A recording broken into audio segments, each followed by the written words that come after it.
بسم اللہ الرحمن الرحیم نحمده ونصلی علی رسولہ الکریم اما بعد۔ تراویح کے سلسلے میں کچھ ضروری باتیں عرض کرنا مناسب ہے، اس لیے کہ یہ رمضان المبارک کے قیمتی لمحات ہیں، اور ان قیمتی لمحات میں تراویح کا جو مسئلہ ہے،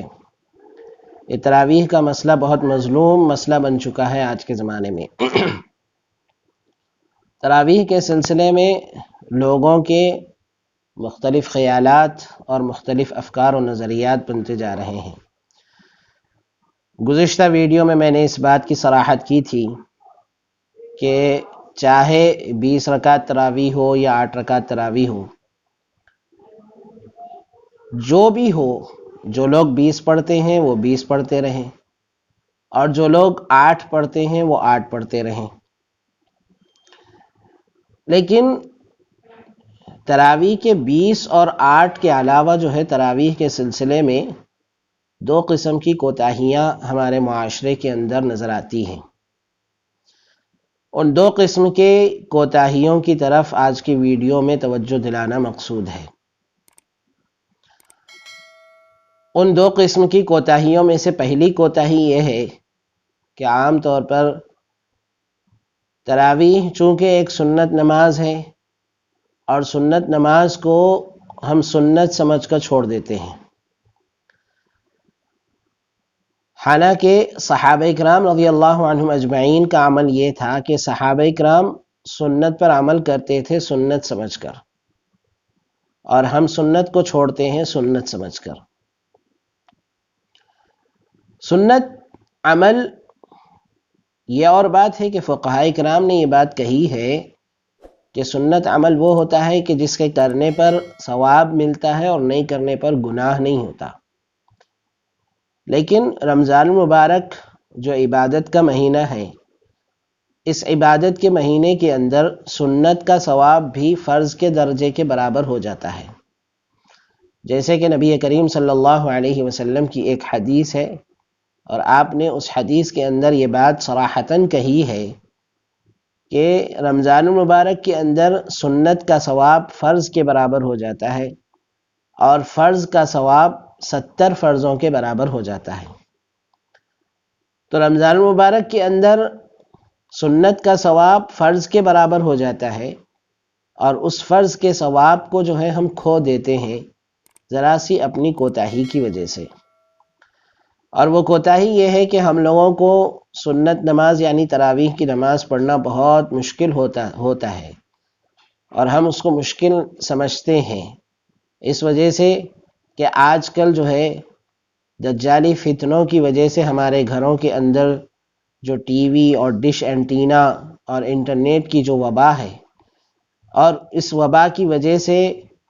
مختلف قسم کے پروگرام اور مختلف قسم کے کھیل جو ہے ٹی ویوں پر اور ڈش اینٹینا پر اور انٹرنیٹ پر دکھائے جاتے ہیں، تو لوگ جو ہے ان پروگراموں کو دیکھنے اور ان کھیلوں کو دیکھنے کی وجہ سے سنت نماز کو چھوڑتے چلے جا رہے ہیں، حالانکہ اس سنت نماز کا ثواب اس رمضان کے مہینے کے اندر فرض کے برابر ہو جاتا ہے۔ لیکن مسلمان عام طور پر ان پروگراموں کو دیکھنے کی وجہ سے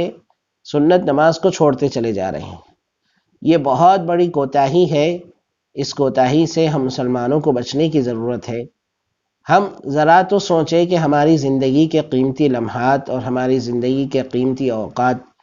کن کاموں کے اندر صرف ہو رہے ہیں، اور کن کاموں کے اندر ہم کو اپنے ان اوقات کو لگانا چاہیے۔ رمضان المبارک عبادت کا مہینہ ہے۔ نبی کریم صلی اللہ علیہ وسلم کے بارے میں آتا ہے کہ آپ صلی اللہ علیہ وسلم رمضان آ جاتا تھا تو عبادت کا بہت زیادہ اہتمام کیا کرتے تھے۔ حدیث میں جیسے کہ الفاظ ہے شد مئزرہ، کہ آپ اپنے ازار کو باندھ لیا کرتے تھے۔ علماء نے اس لفظ کی تشریح فرماتے ہوئے یہ بات کہی ہے کہ ازار کو باندھنے کا مطلب یہ ہے کہ آپ عبادت کے لیے اپنے آپ کو فارغ کر دیتے تھے، اور صرف ایسا نہیں ہوتا تھا کہ آپ اپنی عبادت کے لیے اپنے آپ کو فارغ کر رہے ہیں اور گھر والوں کی طرف کوئی توجہ نہیں ہے، حدیث کے الفاظ یہ ہے کہ ایقظ اہلہ، آپ صلی اللہ علیہ وسلم اپنے گھر والوں کو بھی جگاتے تھے، بیدار کرتے تھے، ان کو نیند سے اٹھاتے تھے اور ان کو بھی عبادت پر لگایا کرتے تھے۔ ایک روایت میں حضرت عائشہ رضی اللہ تعالی عنہ یہ فرماتی ہے کہ رمضان المبارک کا مہینہ آتا تھا تو آپ صلی اللہ علیہ وسلم پر بستر پر تشریف ہی نہیں لاتے تھے۔ تو اتنا زیادہ عبادت کا اہتمام نبی کریم صلی اللہ علیہ وسلم کا بھی تھا اور صحابہ اکرام کا بھی تھا کہ رمضان المبارک کے مہینے کو عبادتوں کے ساتھ میں آباد کیا کرتے تھے۔ آج ہمارا مسئلہ یہ ہو گیا کہ ہم رمضان المبارک کے مہینے کو کھانوں کے ساتھ آباد کرتے ہیں، اور پھر اس کے بعد جب تراویح کا وقت آتا ہے فرائض کی ادائیگی تو ہم سے تھوڑی بہت ہو جاتی ہے، لیکن جب سنت نمازوں کا وقت آتا ہے یعنی تراویح کا وقت آتا ہے تو وہ وقت ہم جو ہے اپنے فضول پروگراموں کو دیکھنے اور فضول کھیلوں کو دیکھنے میں ہم اپنے وقت کو صرف کرتے ہیں، اور اس کی وجہ سے سنت نماز کی فضیلت سے ہم غافل ہوتے جا رہے ہیں، حالانکہ اس سنت نماز کا ثواب اس مہینے کے اندر فرض کے برابر ملتا ہے۔ تو ایک کوتاہی تو تراویح کے سلسلے میں یہ ہے۔ دوسری ایک اور کوتاہی جو عام طور پر تراویح کے بارے میں کی جاتی ہے وہ یہ ہے کہ عام طور پر لوگ رمضان مبارک کے اندر 2 دن کے اندر یا 3 دن کے اندر یا 1 دن کے اندر یا پھر 10 دن کے اندر پورا قرآن کسی امام کے پیچھے سن لیتے ہیں، اس کے بعد یہ سمجھتے ہیں کہ اب تراویح سے ہم کو چھٹی مل گئی۔ اب وہ لوگ اس کے بعد جو ہے پورا مہینہ، رمضان کا پورا مہینہ یا تو بزنس کے اندر لگاتے ہیں یا پھر جو ہے اپنی گپ شپ کے اندر جو ہے اپنے اوقات کو گزارتے ہیں، اور یہ سمجھتے ہیں کہ ہم نے جو ہے پورا ایک قرآن امام کے پیچھے تراویح میں سن لیا ہے تو اب ہم عبادت سے فارغ ہو چکے ہیں۔ یہ بہت بڑی غلط فہمی ہے، یہ بہت بڑی غلط فہمی ہے کہ رمضان المبارک کے اندر پورا قرآن تراویح کے اندر سن لینا 10 دن کے اندر یا 3 دن کے اندر یا پھر 1 دن کے اندر پورا قرآن سن لینا اور اس کے بعد میں اپنے آپ کو عبادت سے فارغ سمجھ لینا، یہ بہت بڑی غلط فہمی ہے۔ میں آپ کے سامنے ایک حدیث بیان کرتا ہوں۔ اللہ کے رسول صلی اللہ علیہ وسلم یہ ارشاد فرماتے ہیں کہ من صام رمضان ایمانا واحتسابا غفر له ما تقدم من ذنبه۔ آپ صلی اللہ علیہ وسلم فرماتے ہیں کہ جو آدمی رمضان المبارک کے مہینے کے اندر روزہ رکھے ایمان کے ساتھ اور ثواب کی امید رکھتے ہوئے تو اللہ تبارک و تعالیٰ اس کے پچھلے گناہوں کو معاف فرما دیتے ہیں۔ اب یہ جو حدیث ہے بخاری شریف کی حدیث ہے، اور اس حدیث میں آپ صلی اللہ علیہ وسلم نے یہ بات ارشاد فرمائی ہے کہ رمضان المبارک کے مہینے کے جو آدمی روزے رکھے ایمان کے ساتھ میں اور ثواب کی امید کرتے ہوئے تو اللہ تبارک و تعالیٰ اس کے پچھلے گناہوں کو معاف فرما دیتے ہیں۔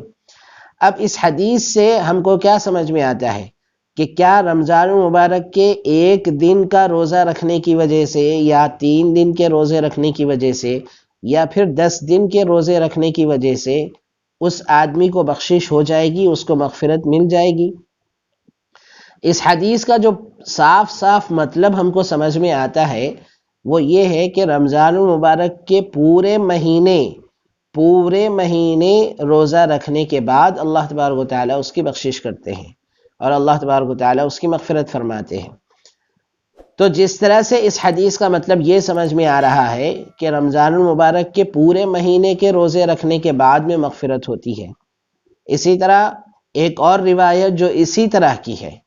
اس میں آپ صلی اللہ علیہ وسلم نے فرمایا کہ من قام رمضان ایمانا واحتسابا غفر له ما تقدم من ذنبه،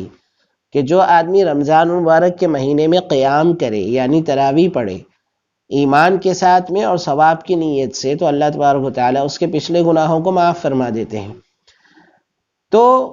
اس حدیث سے کیا بات سمجھ میں آتی ہے؟ جس طرح سے روزوں کے بارے میں ہم نے کہا ہے اسی طرح یہاں پر تراویح کے سلسلے میں بھی ہم وہی بات کہیں گے کہ 1 دن کی تراویح پڑھنے سے یا پھر 3 دن کی تراویح پڑھ لینے سے یا پھر 10 دن کی تراویح پڑھ لینے سے اللہ تبارک و تعالیٰ مغفرت نہیں فرماتے۔ پورے مہینے رمضان کے پورے مہینے تراویح پڑھنے پر مغفرت ملتی ہے، جس طرح سے پورے مہینے کے رمضان کے پورے مہینے کے روزے رکھنے پر مغفرت ملتی ہے، اسی طرح پورے رمضان کے مہینے کی تراویح پڑھنے پر مغفرت ملتی ہے۔ ایک دن کی تراویح یا 3 دن کی تراویح یا 10 دن کی تراویح پڑھ لینے کے بعد اپنے آپ کو یہ سمجھنا کہ ہم عبادت سے فارغ ہو گئے، تو یہ بالکل نادانی کی بات ہے، حماقت کی بات ہے اور جہالت اور بیوقوفی کی بات ہے۔ رمضان المبارک کا مہینہ عبادت کا مہینہ ہے، اور اس رمضان کے اندر 2 قسم کی عبادتیں ایسی ہوتی ہیں جو رمضان کے ساتھ خاص ہے۔ رمضان کے علاوہ یہ 2 قسم کی عبادتیں عام طور پر نہیں ادا کی جاتی۔ نمبر 1، روزہ فرض سمجھ کر، روزہ فرض سمجھ کر رمضان کے اندر رکھا جاتا ہے۔ رمضان کے علاوہ دوسرے مہینوں کے اندر روزہ رکھا تو جاتا ہے لیکن فرض سمجھ کر نہیں رکھا جاتا، اور نہ تو رمضان کے علاوہ دوسرے مہینوں کے روزے فرض ہیں۔ تو ایک روزہ فرض سمجھ کر رکھنا یہ صرف رمضان کی خصوصیت ہے، رمضان کی عبادت ہے، رمضان کی خاص عبادت ہے۔ روزہ فرض سمجھ کر رکھنا یہ رمضان کی خاص عبادت ہے۔ اسی طرح تراویح یہ بھی رمضان کی خاص عبادت ہے۔ رمضان کے علاوہ دوسرے مہینوں کے اندر تراویح نہیں پڑھی جاتی۔ آپ رمضان کے علاوہ دوسرے مہینوں کو دیکھ لو، دوسرے مہینوں کے اندر تراویح نہیں پڑھی جاتی۔ جس طرح سے بیت اللہ کے اندر کچھ خاص عبادتیں ہوتی ہے اور وہ بیت اللہ کے اندر ہی وہ خاص عبادتیں انجام دی جا سکتی ہے، جیسے طواف کعبہ ہے۔ طواف کعبہ کی جو عبادت ہے، کعبے کا طواف کرنا، کعبے کے پھیرے لگانا، اس کے چکر لگانا، یہ ایک ایسی عبادت ہے جو کعبے کے ساتھ خاص ہے۔ اب اگر کوئی آدمی کعبۃ اللہ کو چھوڑ کر کسی اور دنیا میں کسی بھی عمارت کے چکر لگائے یا اس کا طواف کرے تو اس کو بالکل ثواب حاصل نہیں ہوگا، بلکہ وہ عبادت نہیں ہوگی، بلکہ وہ جو ہے بدعت ہوگا، وہ جو ہے وہ کام اس کے لیے وبال جان بن جائے گا، اس کو گناہ کا سبب بن جائے گا۔ تو جس طرح سے کعبۃ اللہ کے اندر بعض عبادتیں ایسی ہیں جو وہاں ادا کی جا سکتی ہیں، خاص وہیں پر ادا کی جا سکتی ہے، دنیا میں کسی بھی جگہ پر وہ عبادتیں انجام نہیں دی جا سکتی۔ اسی طرح رمضان المبارک کا مہینہ ہے کہ رمضان المبارک کے مہینے کے اندر 2 قسم کی جو عبادتیں ہیں وہ خاص طور پر اس مہینے کے اندر ہی انجام دی جاتی ہیں، ان کے اس مہینے کے علاوہ دوسرے مہینوں کے اندر وہ عبادتیں انجام نہیں دی جاتی۔ ایک تو روزے کو فرض سمجھ کر رکھنا، یہ رمضان کی خصوصیت ہے۔ اسی طرح جو ہے تراویح پڑھنا، یہ بھی رمضان کی خصوصیت ہے۔ تو رمضان کی خصوصیت تراویح ہے، تو پورے رمضان کی تراویح اس مہینے کی خصوصیت ہے۔ صرف 1 دن کی تراویح یا 3 دن کی تراویح یا 10 دن کی تراویح اس مہینے کی خصوصیت نہیں ہے۔ اور نبی کریم صلی اللہ علیہ وسلم نے قیام یعنی تراویح کو سنت قرار دیا ہے۔ آپ نے حدیثوں کے اندر یہ بات صراحتاً فرمائی ہے کہ رمضان مبارک کا قیام سنت ہے، یعنی تراویح پڑھنا سنت ہے۔ تو پورا رمضان تراویح پڑھنا سنت ہے۔ 1 دن یا 3 دن یا پھر 10 دن تراویح پڑھ کر یہ سمجھ لینا کہ ہم نے اپنا فرض ادا کر لیا اور ہم نے جو ہے تراویح کے اندر قرآن سن لیا، اب ہم کو عبادت سے چھٹی ہو گئی، تو یہ بالکل غلط فہمی کی بات ہے، یہ جہالت، بے وقوفی اور نادانی کی بات ہے۔ ہم مسلمانوں کو اس چیز سے بہت بچنے کی ضرورت ہے، اور اس طرح کی ذہنیت جو ہماری بنتی جا رہی ہے، ہم مسلمانوں کے اندر ایک بہت بڑے طبقے کی ذہنیت یہ بنتی جا رہی ہے کہ 1 دن میں پورا قرآن سن لو تراویح کے اندر، یا 3 دن کے اندر پورا قرآن سن لو تراویح کے اندر، یا 10 دن کے اندر پورا قرآن سن لو تراویح کے اندر، اس کے بعد جو ہے 20 دن تک، 27 دن تک، 29 دن تک کوئی عبادت نہیں، چھٹی، یعنی پورا مہینہ بزنس کے اندر لگا دو۔ بس 1 دن میں تراویح ہم نے سن لی ہے، پورا قرآن ہم نے سن لیا ہے، 3 دن کے اندر ہم نے پورا قرآن سن لیا ہے، اور 10 دن کے اندر ہم نے پورا قرآن سن لیا ہے، تو اب اس کے بعد تجارت کرنا ہے، مطلب اس کے بعد عبادت نہیں ہے۔ تو یہ بالکل نادانی کی بات ہے، اس سے ہم کو پرہیز کرنے کی ضرورت ہے، اور ایسی ذہنیت ہماری بنے، اس سے اللہ تعالیٰ سے دعا کرنی چاہیے کہ ایسی ذہنیت ہماری نہ بنے، اور ایسی ذہنیت سے اللہ تعالیٰ ہم سب کی حفاظت فرمائے۔ وآخر دعوانا الحمد للہ رب العالمین۔